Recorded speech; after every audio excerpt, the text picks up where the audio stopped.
Olá, eu sou Lígia Zottini, pesquisadora de futuros saudáveis, fundadora do Voicers. Eu estou aqui hoje com o Bernardo Rabelo, da Digibi. Digibi é um cliente Piuí, é uma pessoa que nos inspira, principalmente a coletividade, a comunidade. Estamos aqui no espaço deles, no Cubo. É uma honra te receber, seja muito bem-vindo. A nossa troca aqui hoje é sobre o setor, sobre como vocês impactam a área de saúde e todos os desafios que nós temos aí, pelo menos nos próximos anos. Mas eu acho que a gente pode começar com você se apresentando. Conta pra gente, Digibi, você e o todo. Perfeito, Lídia. Obrigado pelo convite. A gente, como você bem colocou, é cliente Piuí. Eu hoje atuo como marketing para a Digibi já faz um ano, mas minha história começou em saúde. Tenho 12 anos aí de experiência no mercado de saúde, trabalhando para grandes multinacionais como a GE, Johnson & Johnson, Stryker.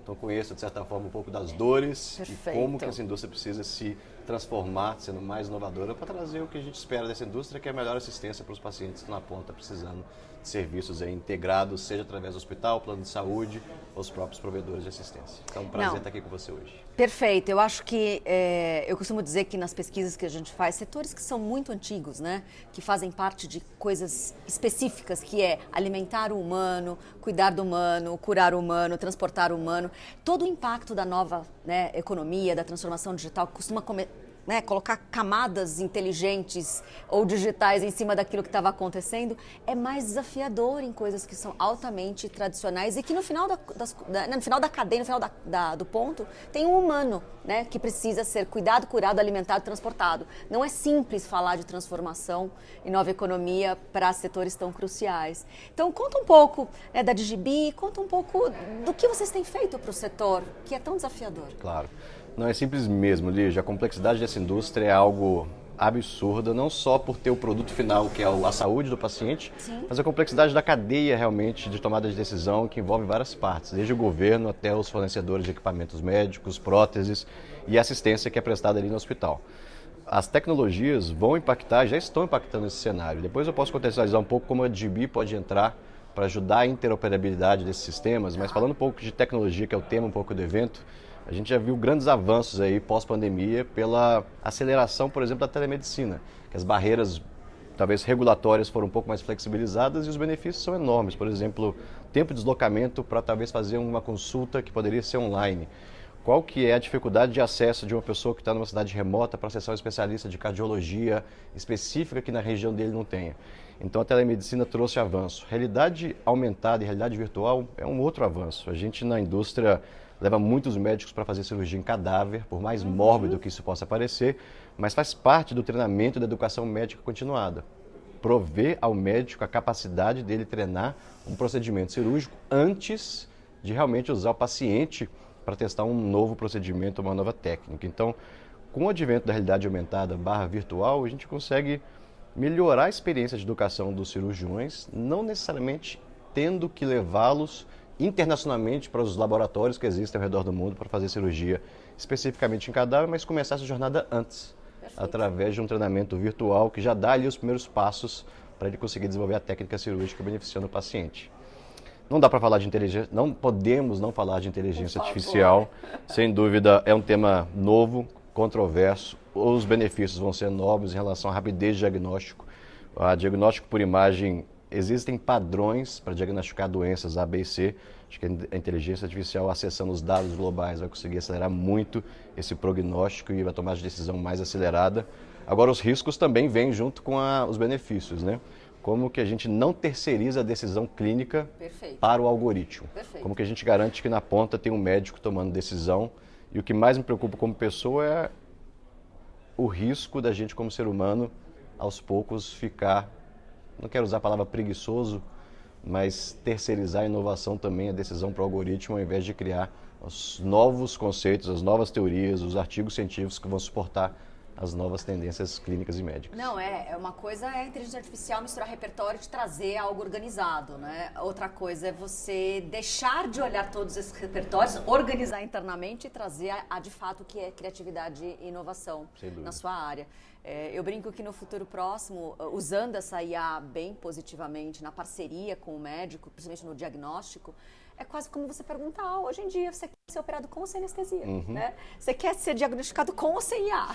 Porque a gente não tem capacidade cerebral de fato capturar todas as atualizações de todas as áreas médicas. Veja o Waze. O Waze Ele começa a entrar nas nossas vidas como um oráculo da logística, né? Sim. É melhor vir por esse caminho. Sim. Imagina um dia que o Waze tiver a possibilidade de automatizar os caminhos com os carros que vão ser autonavegáveis ou Sim, autodirigíveis. sim. Ele deixa de ser oráculo e começa a virar o imperador ou ditador da sua vida. É verdade, você não Então, entra e não sai, né? Mas uma coisa é a logística, o percurso de ponto A ao outro B. Outra coisa é o percurso de A e B da jornada de tratamento de um paciente. Super, são É coisas importante distintas. ter aí, sem dúvida, a padronização, a estruturação dos melhores caminhos de tratamento, mas o médico ali como centro da decisão, pensando no paciente como indivíduo, não só como mais uma variável de algoritmo, é fundamental para essa indústria evoluir. Não, e maravilhoso porque a discussão aqui no Biotox permeou muito sobre eu tenho um plano de doença ou eu tenho um plano de saúde. A vasta maioria dos planos hoje ainda é um plano de doença, porque todo o sistema ainda é muito baseado na forma tradicional de controlar, remunerar e, enfim, e gerir a indústria, né? À medida que ele se torna um plano de saúde, tem muito mais não só do preventivo, mas do participativo, né? Eu como ferramenta importante, ou como parte importante da minha saúde, eu como indivíduo. E aí eu vou usar os players, seja o hospital, a seguradora, o meu corretor, toda a jornada para, enfim, seguir me ajudando a criar saúde. Sem dúvida, Lígia, concordo 100%. Muito bom, Bernardo. Vamos seguir aqui.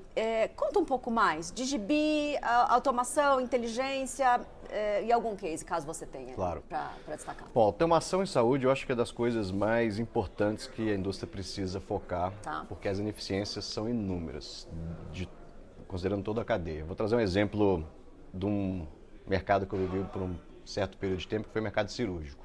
O paciente chega com um diagnóstico, o diagnóstico pode levar ou não para uma cirurgia, essa cirurgia tem que ser agendada, um centro cirúrgico tem que ser alocado, nisso tem pessoas ali trabalhando de forma manual para aprovar a cirurgia, aprovar o centro cirúrgico, alocar a hora que aquele paciente vai entrar.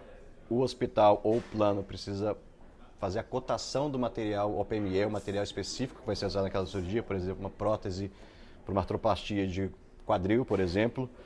Essa cirurgia acontece, a enfermeira ou a instrumentadora, junto com a indústria, faz a checagem de quantos parafusos ou placas ou próteses foram utilizadas. O hospital também faz a checagem, o plano audita. Isso é faturado e às vezes a fabricante, no caso eu tive a vivência como fabricante, recebe aí de fato o pagamento 180 dias depois do procedimento. Imagina o custo associado a essa, talvez, não quero trazer a palavra deficiência, mas um processo tão extenso exige que a fabricante coloque o preço dessa demora dentro dos materiais. Acredito. Então, isso é mais um componente de preço que infla o sistema de saúde como um todo, que através da automação pode ser enxugado de uma forma assim, exponencial. A DB vem justamente para automatizar qualquer tipo de processo que demanda integração de sistemas e dados, aplicativos ou qualquer ecossistema que precisa transacionar dados entre sistemas. Bom, um exemplo legal, Lídia, que é legal destacar que a DB pôde atuar no mercado de saúde foi em relação ao início da pandemia, em que a gente viu os acompanhamentos dos indicadores no Fantástico, no Jornal Nacional, de quantas pessoas já tinham sido testadas, vacinadas. Esse acompanhamento, esses números não vêm do nada. Alguém precisa consolidar. Imagina a quantidade de laboratórios que estavam performando os testes, as vacinas. Como que esse ecossistema é integrado para que a nível central, a nível nacional, a gente conseguisse ter um panorama real da situação da pandemia do Brasil. Então a DB entrou para apoiar uma das maiores casas ou empresas de diagnóstico do Brasil, conseguindo justamente conectar a base laboratorial dessa empresa com a RNDS, que é a Rede Nacional de Dados em Saúde. Para que a gente conseguisse aí conectar mais de 60 unidades desse laboratório, com mais de 1.000 exames aí, e através de interoperabilidade de sistemas, entender justamente qual que era a situação do Brasil, conectando a empresa de diagnóstico, com o laboratório, com a Rede Nacional de Dados em Saúde. Então, isso é um dos exemplos. A gente também pôde trabalhar com Fleury para também automatizar o processo de pedidos de exames médicos. O AC Camargo também é um hospital que a gente trabalha. E outras seguradoras, que eu sei que é o foco da Piuí, como Porto Seguro, Azul Seguros. Então, a gente já tem uma jornada interessante no mercado de saúde. Tenho certeza que a Piuí também está navegando nessa nova tendência de digitalização que a indústria como um todo, e a Piuí é um importante player nessa construção. Bom, Bernardo, estamos chegando próximo do nosso fechamento. E eu queria que você trouxesse, então, como é que a DGB pode ser um parceiro para esse setor e por onde a gente pode caminhar? Perfeito. Essa é a melhor pergunta, Lígia. Acho que o futuro, sem dúvida, vai exigir aí muito mais parceria entre as empresas que atuam no mercado de saúde. Os problemas são tão complexos Eu acho que seria equivocado de uma empresa, de um setor, tentar resolver esses problemas de forma independente. Perfeito. A gente começa a ver cada vez mais o ecossistema das startups se unindo às multinacionais já legadas tradicionais para conseguir atender através de microserviços ou realmente focar no que é core e terceirizar através de parceiros aquilo que não é estratégico para aquela empresa, mas pode ser para outra empresa. Isso vai exigir uma conexão muito maior entre essas empresas. Como que a gente consegue integrar o sistema hospitalar com o sistema dos laboratórios, com o prontuário eletrônico, com talvez a forma que o paciente vai gerenciar a sua própria saúde. Eu fico imaginando se saúde tivesse a mesma robustez do setor bancário, em que a gente, com seu cartão de crédito, saca qualquer dinheiro em qualquer país. Será que a gente poderia ter um único cartão, conseguiria se ver meu histórico, por exemplo, de saúde, independente do país que eu tivesse, do hospital ou do plano que eu estivesse atacando ou atuando? Então, o sistema é complexo, as dores são enormes e o mercado vai precisar realmente descentralizar essa jornada para construir um novo cenário do setor de saúde no Brasil. A DB é uma plataforma de integração de dados nativa em nuvem que ajuda justamente a conectar esse ecossistema, seja dados, plataformas, sistemas. Um exemplo também que eu vivi uma dor foi numa empresa multinacional que oferece equipamentos médicos, foi feita a atualização do sistema. Então as empresas têm os seus RPs, SAP, Oracle, JD Edwards. Para você migrar de um sistema para outro, como que você faz isso sem parar de fazer sua operação funcionar? Nas duas empresas que eu vi uma transformação de sistema como essa, foram pelo menos 2 a 3 semanas sem emitir cirurgia, sem despachar prótese. Isso, sem dúvida, é um risco enorme para o sistema e a DB ajuda justamente a fazer essas transições de sistemas ou realmente a atualização da sua infraestrutura e arquitetura sem ter inatividade ou o que a gente chama de downtime. Então a gente tem vários benefícios, eu convido aí aos usuários da Piuí que estão nesse mercado complexo, se estiver passando por alguma dor de integração ou precisar modernizar sua arquitetura de sistemas, conversa com a DB que a gente tem casos de uso aí bastante inspiradores aí para o mercado de saúde também. Maravilhoso. Esse foi a conversa com Bernardo Rabelo, aqui da DGB, para o quarto Piuí Talks, cujo objetivo é sempre fazer o compartilhar de ideias, visões e potências dentro da nova economia para o setor. Fiquem conosco.